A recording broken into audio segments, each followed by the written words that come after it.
comes from NPR stations. Other contributors include Fisher Investments. As a fiduciary, Fisher Investments is obligated to act in their client's best interest. Learn more at fisherinvestments.com. Investing in securities involves the risk of loss. This is NPR. Funding for This Is Nashville comes from you, our listeners. And Nashville Opera, presenting Puccini's The Girl of the Golden West, an opera set during the California Gold Rush, January 22nd and 24th at the Fisher Center. Tickets available at nashvilleopera.org. I'm Blake Farmer, and this is Nashville, a Roundabout edition. The General Assembly is getting off to a rather boisterous start. They hit the ground running with a bill that targets venues that hold even a single drag show. But that is not why most protesters showed up for day one this week. Immigration is clearly a hot-button issue, number one this year. They're still passing these laws because we're staying silent, because we're to the side. We speak up. It is not an option to see what happens. It is not an option to see if we can get more information. We decide what we want because these are our streets. This is our capital. Este es nuestro futuro. Show me what democracy looks like. This is what democracy looks like. So our Roundabout panel is going to help us get an idea of what state lawmakers might actually do on immigration this year. But we will also talk about how an expansion of private school vouchers may run into trouble with some rural Republicans, LGBTQ issues, the grocery tax, federal food aid. We'll see if we can get it all. Or you may have something else you'd want to talk about, and that's what we try to get to today because it's all about your calls during the Roundabout. The number today, as always, is 615-760-2000. What kind of action would you like to see from the Tennessee Legislature on immigration? Let us know. You can also comment in the chat at our video stream. It's youtube.com/@WPLN. That's where you'll see our panel who's gathered in front of me. In fresh from the state capitol, Marianna Bacallao, who covers the State House as WPLN's power and equity reporter. Welcome, and thank you for rushing over. Thanks for having me. And Sam Stockard, who was at the very same press conference that just wrapped up on the Hill as a reporter and columnist for the Tennessee Lookout. Thank you for making time for us. Sure thing. And Mandy Spears is back from the nonprofit, nonpartisan Sycamore Institute, where she's executive vice president. Thanks for joining us. Thanks for having me. Well, so Marianna, Sam, you both rushed here to Metro Center from the state capitol, where Republicans from both the House and Senate, if I understand correctly, were talking about their package regarding immigration. Marianna, what did we learn? Yeah, this was a package that was developed in coordination with Stephen Miller and the White House. Largely, it seems to be focused on verifying legal status for benefits, for government jobs, for buying a car. And also, there was some talk of a bill from last year that would deny K through 12 education for students without legal status. That seems to be back this year, but there's still a question about how that will square with federal education funding. Yeah. Well, Sam, remind us, this was legislation that passed in the last year, because this is a 2-year session. We're in the second year of that session, so these bills hold over from the prior year. What, one of the chambers passed it, the other was holding off for some reason?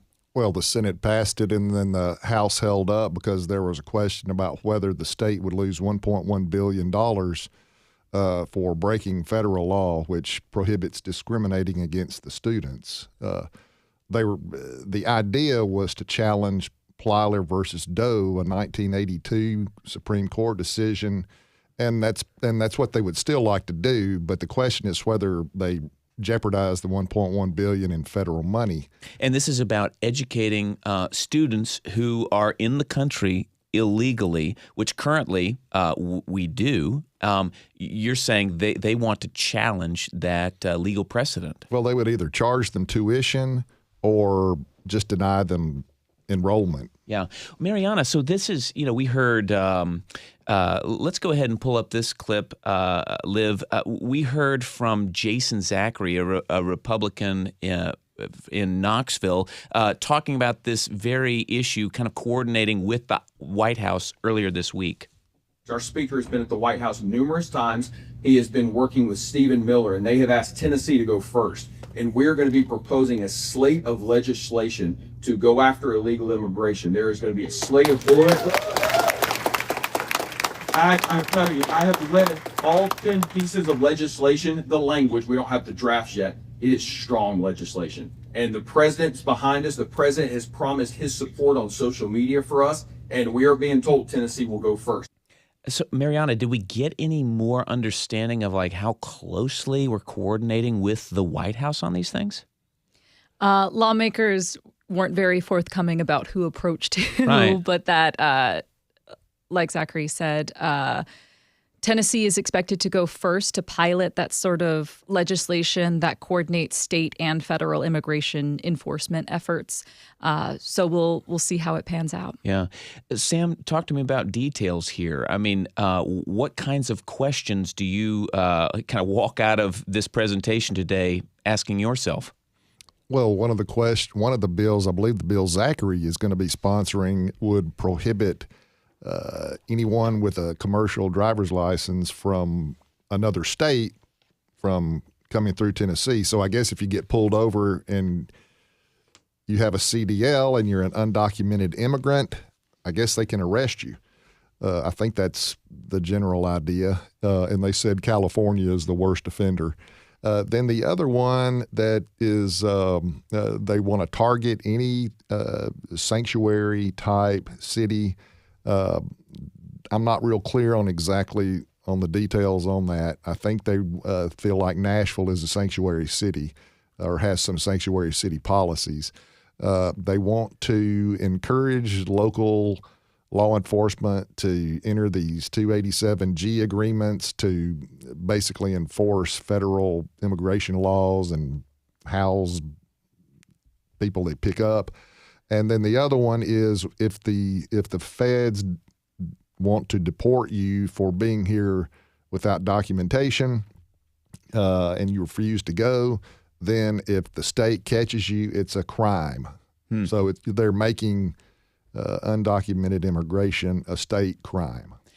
Well, what do you, our listeners, think Tennessee's role should be in immigration? Should lawmakers be focusing so much time on this issue? I mean, this is kind of first week setting the tone for things. Join us on air at 615-760-2000 or join the chat on our video stream on YouTube at the WPLN YouTube page. There were certainly protesters in the first day of session this week. There were people removed from the gallery for shouting. But let's listen a little bit to what was happening on the floor of the State House related to immigration.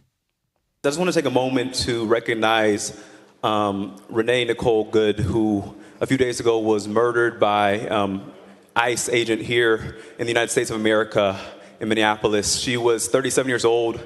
She was a mother of 3 children. And as her wife, Becca, said, we came with whistles. They were armed with guns. If we could stand and pray for the safety of our ICE officers and our National Guard, who are very brave. They're doing very important work. They're protecting the people of our nation.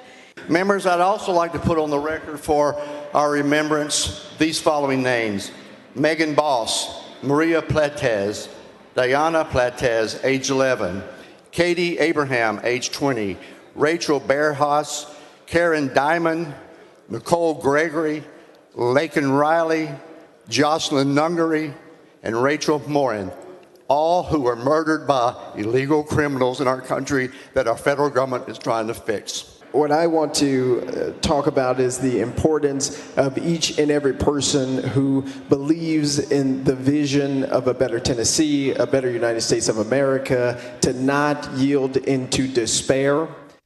So those are Representatives Justin Pearson, Mark White, Susan Lynn, and Justin Jones on the floor of the Tennessee House. Sam, how does this square with ways you typically hear lawmakers speaking from the floor? Well, I'd say it's pretty typical. I mean, those are commenting on non-national issues. Those are comments that are made in what's normally referred to as welcoming and honoring, and they sometimes make their political comments. Some of them are, well, right now, because of the way the country is, everything is so nationalized and everyone's looking toward the White House and so forth, and you're probably going to see a lot more of that through this session. Yeah, Marianna, what are we hearing primarily from Democrats? Do they have? Are they trying to, in their view, kind of like talk sense into folks across the aisle, or just kind of fighting, raising a fist? Well, I think it could be seen as both, but a lot of Democratic lawmakers, because of new House rules that were established last year, they don't have as much time to talk. They can't bring as many bills. Their ability to speak to the issues that they find important has been limited, and so these sort of moments are moments in which they can bring these issues because the bills that they can bring proportional to the rest of the Republican supermajority, it's a fraction of the bills being heard. If you're just joining us, I'm Blake Farmer. This is Nashville. Our Roundabout panel is given us a preview of the legislative session and focused on immigration, as the session might spend a lot of time on as well. We're taking your calls. The number is 615-760-2000. And let's go to the phones. Martin in Nashville. You're on This is Nashville. Go ahead.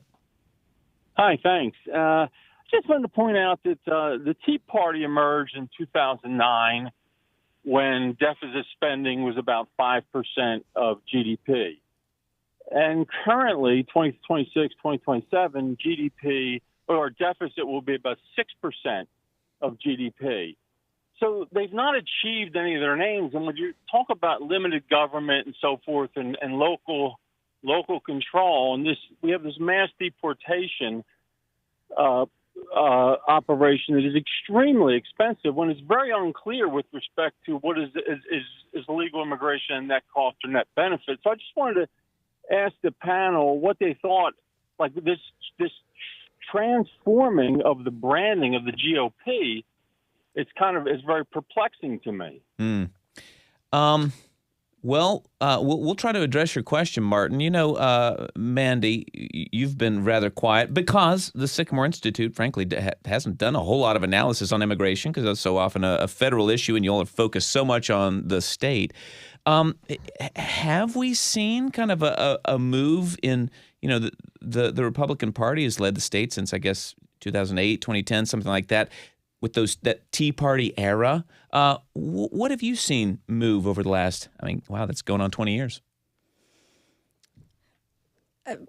That's a tough question. There's been a lot of change just in the tenor of debate, I think, on both sides of the aisle and the types of things that capture people's attention.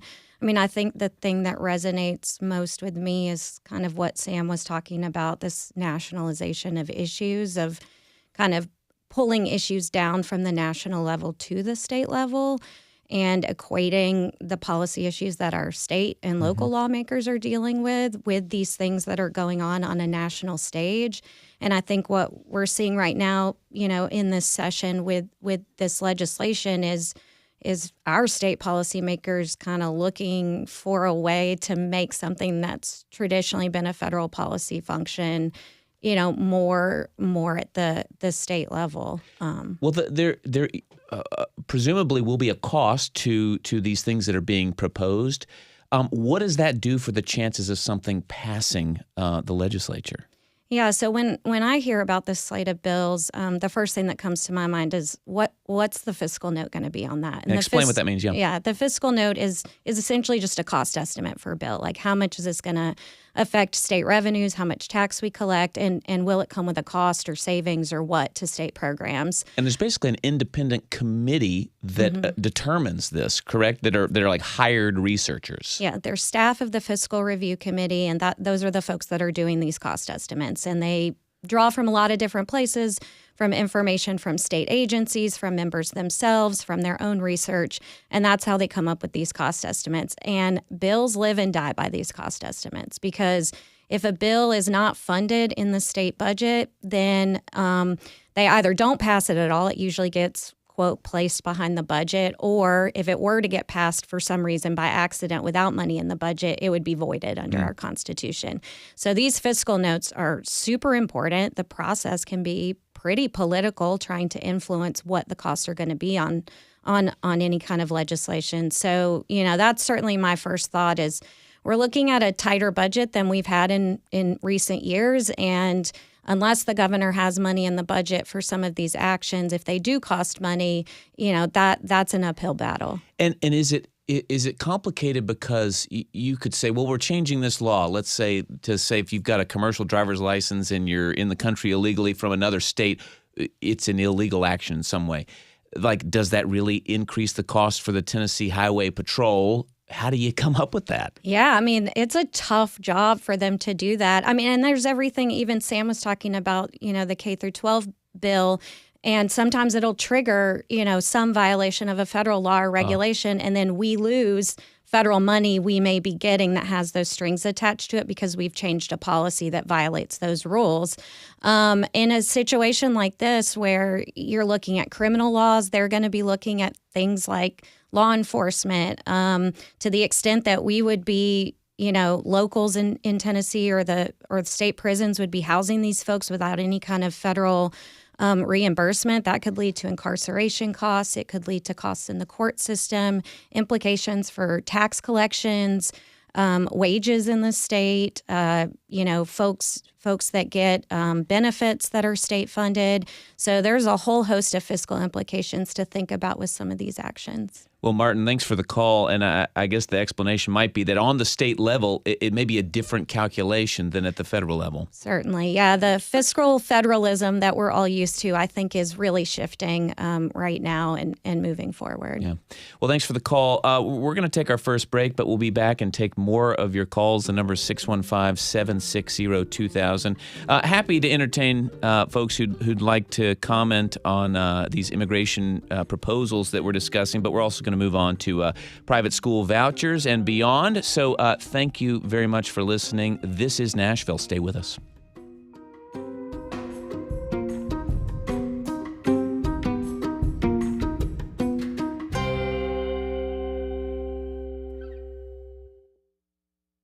Funding for This Is Nashville comes from you, our listeners. And Amazon, proud sponsor of WPLN's daily show, This Is Nashville. Engaging our differences so we can discover our unity. More on Amazon's community work at aboutamazon.com.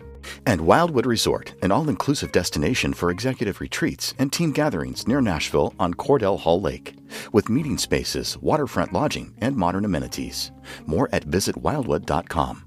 And Curry Ingram Academy, a junior kindergarten through 12 school, working to help students with learning differences reach their full potential through an individualized, structured, multisensory approach. Learn more at curryingram.org. I'm Jeremy Hobson. Next time on The Middle, from tariffs to DOGE cuts to a nationwide immigration crackdown to the military action in Venezuela. The first year of Trump's second presidency has brought no shortage of change. But beyond the headlines, how are the policies of the Trump administration affecting you personally? We're taking your calls next time on The Middle. Tonight at 8 on 90.3 WPLN News.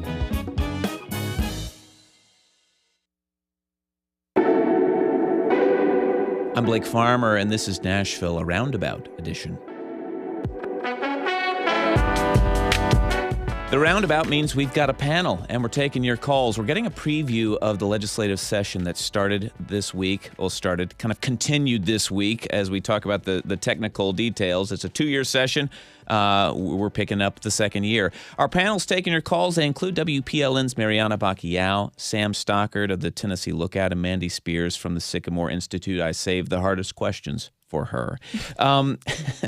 So remind us, Mandy, how this works, because we're about to talk about some things that were filed last year and are still being debated. What's the significance of being in the second year of a session of the General Assembly? It essentially means they have twice as many bills that they could potentially pass. Because it's a 2-year session, that means that any bills that were filed this year, they carry over. Last year, they carry over to this year. And there's a lot of, so if something maybe didn't pass last year and you were happy about it or you were disappointed about it, it doesn't necessarily mean it's dead. It could come back this year, and there's a lot of time left to get things done. So I think that's something that's really important to understand is It's just all that stuff is still live and, with very few exceptions. Let's talk about the grocery tax for just a minute. And if you're watching online, feel free to jump in the chat with any comments, and we'll work them in on the air. It's at youtube.com/@WPLN. If you want to stream video, see us live in living color. So last year, the legislature debated ending the state's tax on groceries altogether. Stalled out, if I understand, because the state basically needed money for other things. But Majority Leader William Lamberth in the House says it's a top priority this year. At least he told WSMV that. It seems like the cost, Mandy's what? North of $500 million, rather? Yeah, I think the fiscal note on eliminating it was about $870 million if you were to eliminate it. So even if you just wanted to reduce that 4%, that the state levies by a 0.5 percentage point, it'd still be about $100 million. Wow. So this is our tax on groceries, which has already been reduced in recent years. Okay, so let's say $800, $900 million. Like, how would a price tag like that compare with other things the state wants to spend money on? That is a whole lot of money. One thing we're going to talk about in a minute is sort of school choice and vouchers. And there's folks talking about doubling the number of vouchers this year. The cost of 20,000 education freedom scholarships is about $150 million, just to give you a little bit of context. So it's certainly not nothing. Yeah. Well, let's move to that. And if you want to jump in on the grocery tax or private school vouchers, the number is 615-760-2000. Or again, jump in the chat at the video stream, youtube.com/@WPLN. I got to get an easier way for y'all to get to that stream. All right, private school vouchers. We expect an expansion this year after demand far outstripped how many of these tuition stipends were available last year. So yeah, to listeners, I'm wondering, did you get one of these vouchers? Did the process work? What changes do you think the legislature should consider this year? You can join us at 615-760-2000. Mandy, remind us where the money comes from to pay for this. Comes from the general fund. So just one big pot of money that comes from all the taxes that we pay to the state. So it really is fair to say it is in competition with everything else the state wants to do. It's not a special source of revenue that pays for this. No. So we do have a balanced budget requirement in Tennessee, like all states, which means we cannot spend more money than we bring in or have on hand in a fiscal year. So anytime you want to pay for something, expand something, you've got to find that money somewhere, either from new revenue growth or cutting a program or increasing a tax somewhere else. Right. So in other words, you could, if you wanted to reduce grocery taxes this year, it's like, well, you're going to have to think twice on expanding school vouchers. So, Sam, you wrote recently about some concerns from Representative Jody Barrett, who was on the show a few months ago, Republican from Dixon. But he was against vouchers last year, too. Any reason to think that more Republicans like him might oppose an expansion? Well, I think the biggest stumbling block is going to be the money. And this is supposed to be a really tight budget year. Of course, they say that every year. It seems, but this is kind of to warn people off from filing expensive things. I think this is really going to be tight. Okay, at least that's the word. That's hallway talk. That's the word. And if you're talking about doubling, then you're looking at $300 million just for the vouchers alone, and not all the other related costs that have kind of gone into passing them and so forth. And then when you look at the education savings account, which is a different type of voucher. The first one they passed in 2019, that's another $50 million. So if you were talking about the expansion of government a while ago or asking about it, to me, that's one of the biggest expansions of government the state has seen in quite a while. You're saying private school vouchers, like yes, that we've gotten in kind of this new bit of business. They're creating another state-funded school system. Well, do we know what the governor wants to do? He has not said how many he wants to increase it until he can get a handle on the budget revenue. And so is the expectation we'll hear that when he gives his State of the State address? I think you're probably going to hear it then. I know Speaker Sexton wants to double the number to 40,000. I don't think the governor wants to go quite that high. Yeah. Because I think he's a little leery of the the revenue. Marianna, what do we know about who is getting these vouchers in the first year of this like statewide program? Some of the applications come with income caps. Some don't. I believe it's half and half. Yeah. And I should say that this year, the bill that was passed last year has a built-in increase. So there's already going to be 5,000 new scholarships on top of what I believe is 20,000. But that's still half of the demand that we saw when people applied. Sam? Well, it does allow 5,000 more, but that's also subject to the legislature funding it. I see. Oh, in other words, it's not automatic. They have to approve the funding, but they're talking about much more than that anyway. Well, in fact, the whole thing is subject to funding. Each year? Yeah. And what do we know about how these students are performing, Marianna? Do we? According to the state comptroller, which a recent audit found that they are underperforming compared to their public school peers.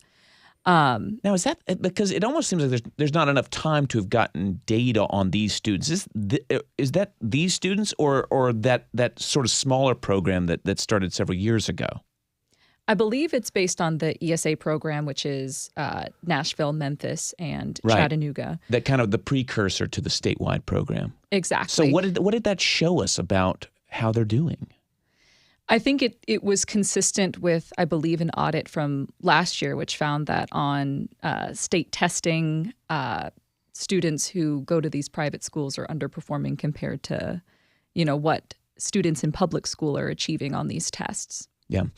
We're taking your calls on this. Would love to hear it if folks have direct experience with the private school voucher program. Number 615-760-2000. Let's take a call. We've got Ron in Antioch. You're on This Is Nashville. Go ahead. Hey, thanks for taking my call. I guess my question is, when I moved to Tennessee, everybody told me it's a nice place. The people are nice. And overall, they are. From all race, creed, or religion, or whatever they come from. But when you see them in the House, and this is on both sides of the party, Democrats and Republicans, their ideology is so far different, which I can understand that, but it gives off a sense of someone watching you all up there, our elected officials. You all have so much hate and resentment against one another, and I just can't understand why can't someone find a middle. This is Tennessee, the state of volunteer, supposed to be quote unquote a Christian. It's in the Bible Belt, but watching our representatives, you all show none of that, and that's on both sides. And I just want to understand.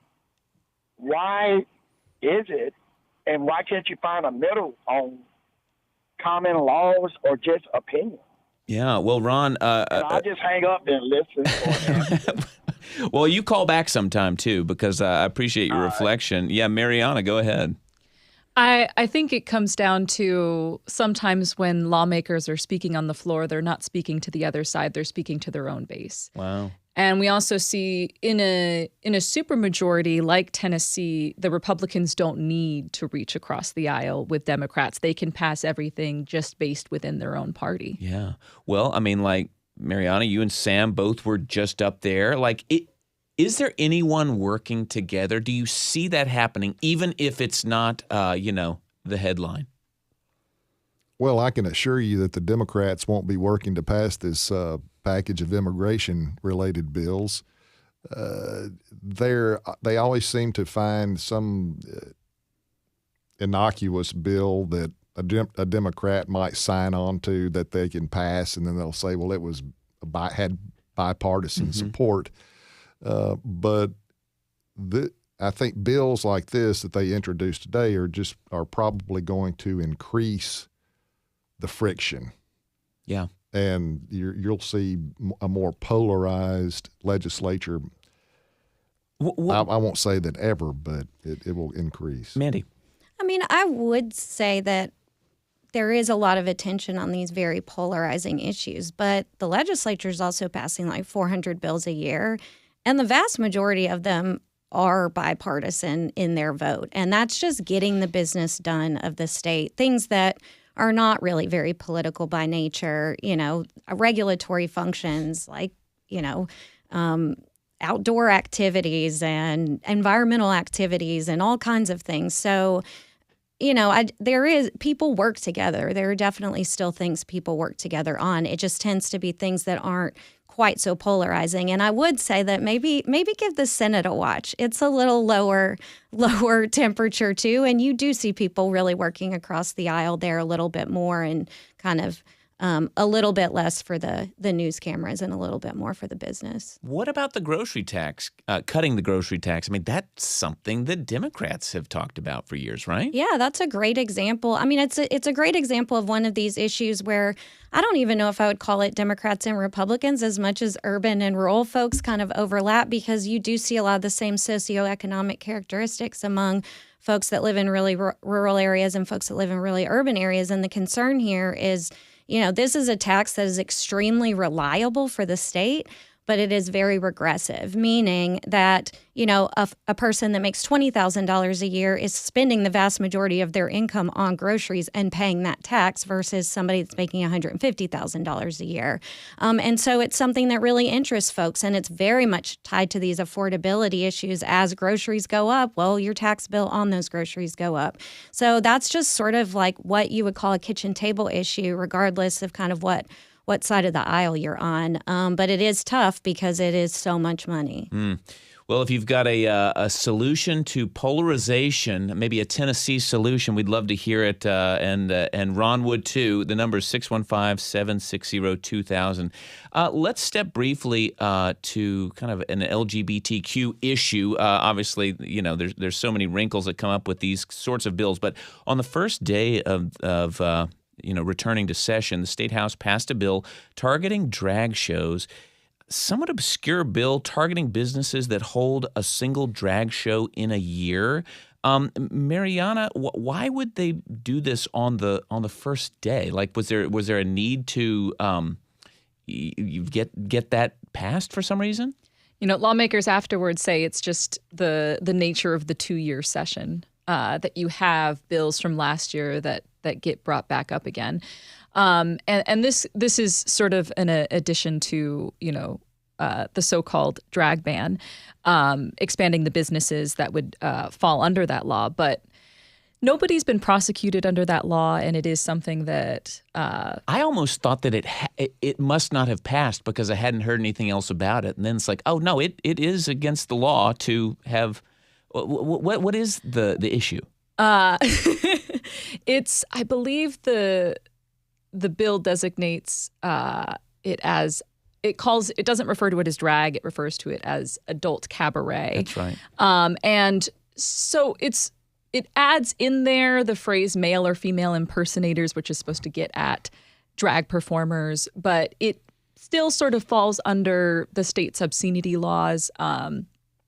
The legal opinion of some advocates who were opposed to the law is that it's really impossible to actually prosecute a drag queen under it, since it's just sort of reiterating what the obscenity laws of the state already were. Yeah. And this was something that's been challenged and then appealed, but is the Supreme Court did not take it back up, so it is in effect. Yeah, and behind the glass there, Mary Mancini is helping us out with the direct language. Restricts adult cabaret performances, as you're saying, including drag shows from public property or locations where minors might be present.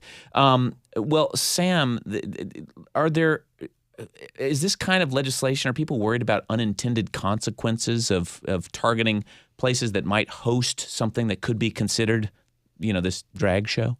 Well, Chris Sanders with the Tennessee Equality Project was telling me that it could affect businesses that might have one show a year. Yeah. And so then all of a sudden they become an adult cabaret. Right. And what do you sense the point is? What are they trying to get at? Well, it all stems from Representative Chris Todd's concerns about the Pride Festival in Jackson. Right. And apparently they had a big parade, and often have people dressed in drag. It's such a Yeah. thing, yeah. Yes, and that was pretty popular, but he didn't like it, so he passed the law that went through the courts, and this is just another step. Yeah. Marianna, has this issue cooled off at all? I mean, there certainly have been years when bills related to transgender issues, LGBTQ of any kind, have been front of mind. What do you see? Yeah, I think the 2022 and 2023 legislative sessions, or I guess it's one session, but that was really defined by some of these culture war bills, specifically, drag shows, transgender athletes, transgender minors. And a lot of those issues have become, they've risen to the Supreme Court level. They've had these national battles that, Tennessee in some respects has been at the forefront of. But it's almost like all the bills that could be passed have been passed. And the new issue is immigration. Yeah. Well, that's what we're talking about. We need to take one more break. When we come back, we'll get to more of your calls. I know several of you are waiting on the line. We'll get to you real quick. We'll also talk about how a bill becomes a law, because not quite like what Schoolhouse Rock cartoons say, at least not in Tennessee. Stay with us. This is Nashville. Committee, but I know I'll be a law someday. At least I hope and pray that I will. But today I am still just a bill. Gee, Bill, you certainly have a lot of patience and courage. Well, I got this far. When I started, I wasn't even a bill. Funding for This Is Nashville comes from you, our listeners, and Community Foundation of Middle Tennessee, helping donors make more possible through the power of community giving. More at cfmt.org. And Ryman Auditorium, presenting singer-songwriter and storyteller Robert Earl Keane, March 20th at Ryman Auditorium. Tickets on sale this Friday at 10 a.m. at ryman.com. This week on the WPLN ticket giveaway page, Peter Rowan January 23rd at Ryman, Robert Craban February 20th at CMA Theater, and Chris Stapleton May 23rd at Nissan Stadium. Enter at WPLN.org/giveaways.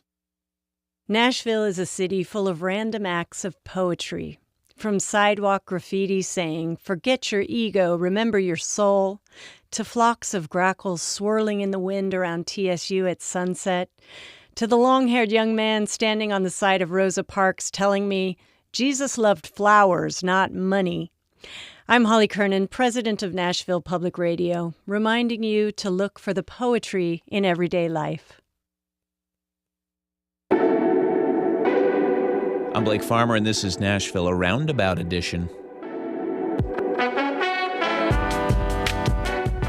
Well, this is all about the legislative session that resumed this week. Immigration, clearly the hot button of the moment. Private school vouchers will be heavily debated.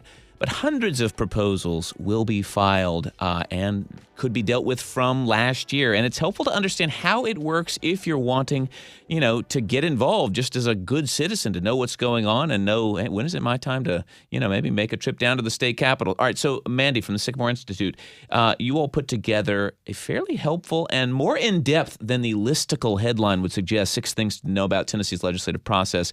So you really put together how a bill becomes a law in the state of Tennessee. What would you say is like the most misunderstood part of the process? Probably just all the jargon that gets used and what it means. Well, and you've used plenty of it today. Yeah, sorry. Yeah.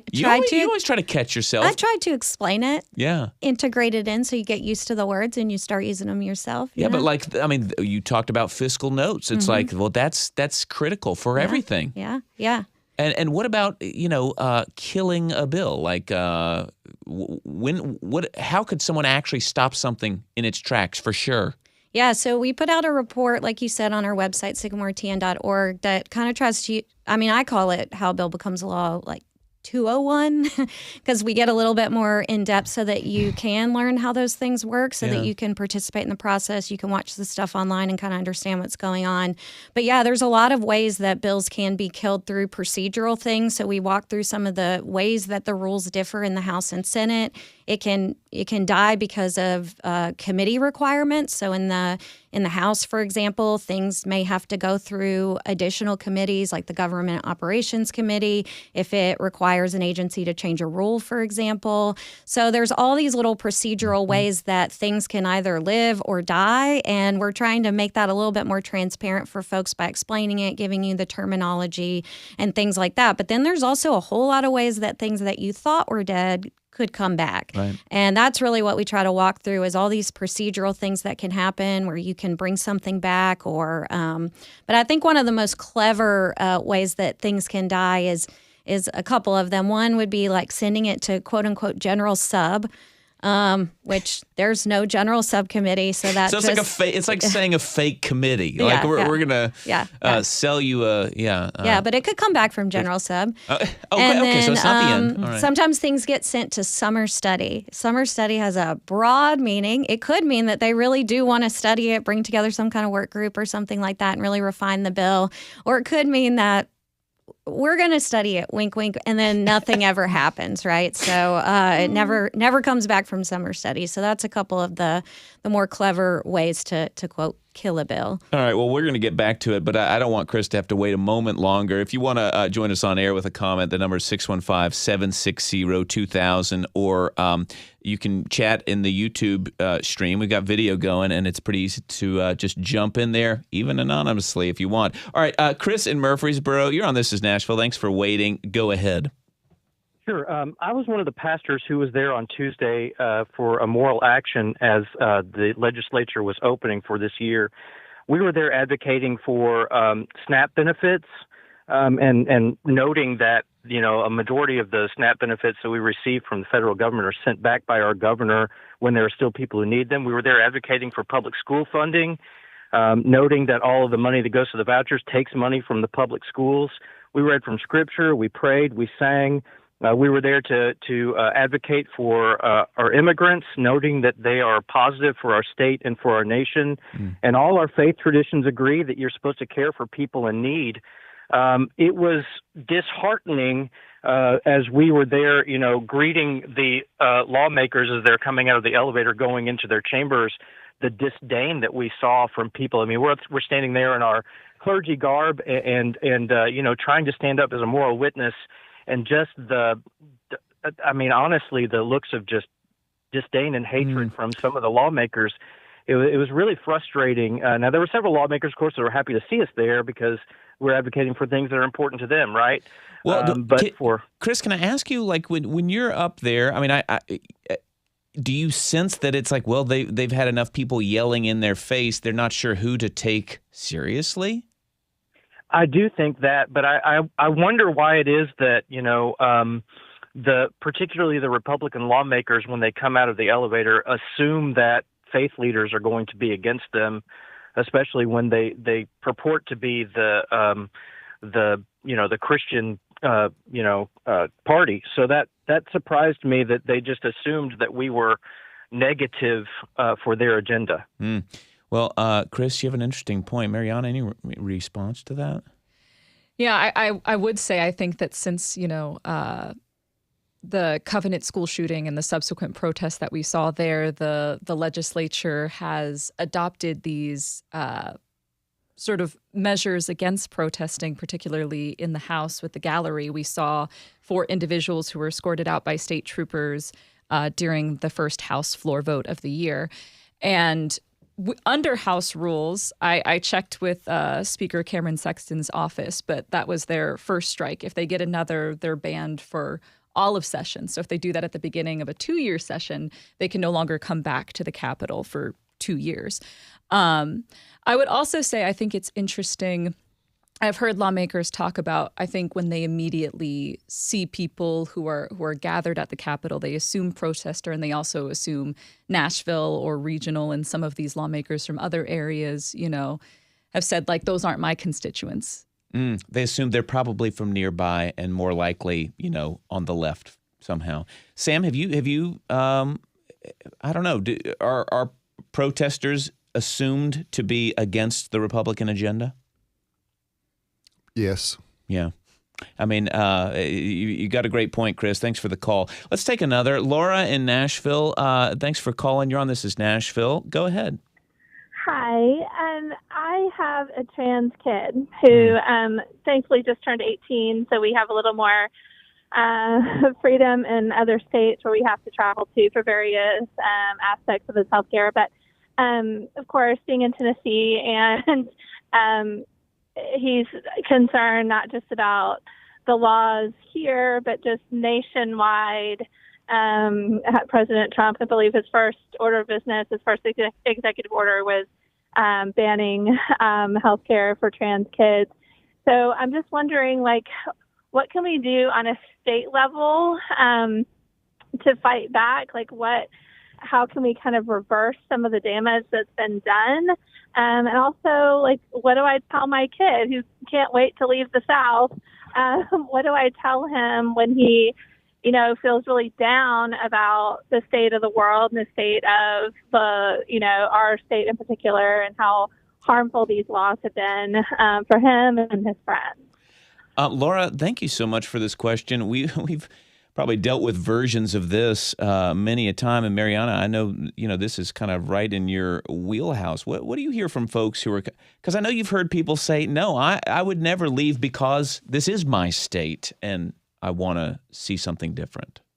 Yeah, I think it's something since since 2022 or 2023, I've tried to ask people when having conversations with LGBTQ folks here in Tennessee, do you see yourself staying, and why or why not? And a lot of parents have left the state, particularly with young trans children, in what they say is to give them their best future.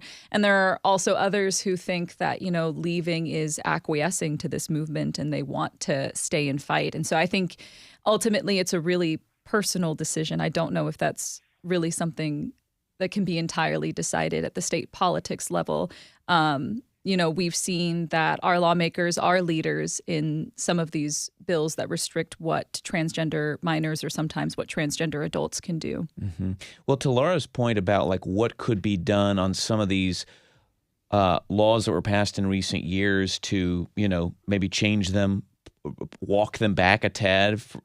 Is there any conversation in anything that looks like an effort in that direction?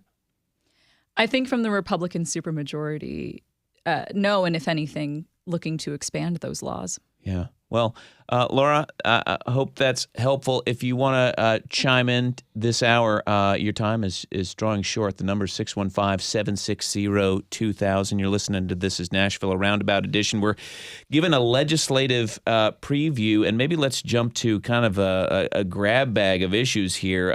Sam, are there any other issues hanging around from last year we expect to reappear? Well, the Memphis school takeover bill is going to come back up. They just sent it. Take over the school system in Shelby County? Well, the bill calls for setting up an advisory committee appointed by the governor and the two speakers that would have authority over the elected Memphis Shelby County School Board.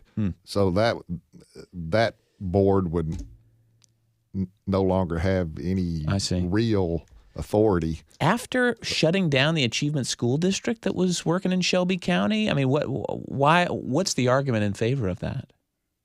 Well, Chairman Mark White, his argument is he wants to reverse decades of poor performance and bad management by the school system. And that is his city. I mean, he's from there, so understandable. Just moving on, corporate incentives, are often quiet until we suddenly get an announcement. I'm curious, Sam, do you know if there's anything related to the Boring Company tunneling under Nashville that'll have to be dealt with by the legislature this year? I thought they'd already finished the tunnel. Well, They have not. Though if you saw video of a tunnel on WPLN's Instagram page, that was Las Vegas. No, the tunnel's not done, but they are getting going. And I'm thinking of the Ford plant in West Tennessee where they've gotten so much money from the state. But now, Ford is moving away from building electric trucks. Do those kind of things seem like they're going to get revisited?